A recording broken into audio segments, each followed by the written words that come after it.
I just want to share a few scriptures that are the promises of God when it comes to his restoration, in terms of whatever his own people go through, how he loves to restore his people, how he desires to be with his people, and how he desires to see things go his way, for his own glory.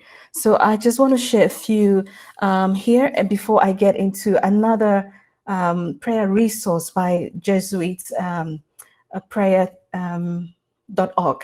that I had put together, that I've been using to pray. So with the scriptures I have here, 2 Chronicles chapter 7 verse 14. I'm sure most of us are very familiar with it, but then it says that if my people who are called by my name humble themselves and pray and seek my face and turn from their wicked ways, then I will hear from heaven, I'll forgive their sins and heal their land.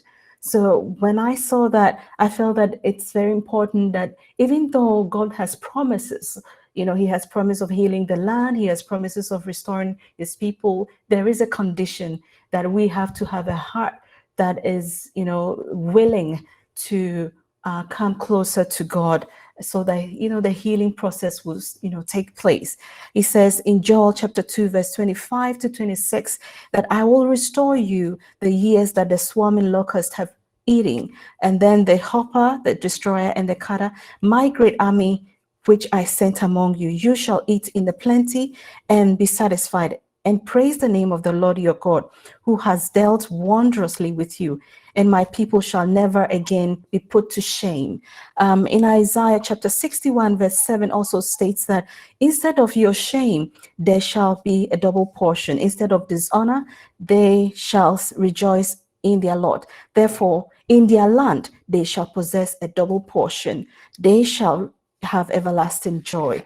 So I thought that probably this is also something that is encouraging, that is motivating, because these are all promises of God concerning his restoration towards his people. And then in Job chapter 42 verse 10, which says, and the Lord restored the fortunes of Job when he had prayed for his friends. So when we decide to pray for the nations, when we decide to pray for other people who are going through unrest or strife or challenges that we see going around, the Lord promises that he will restore our fortunes as well.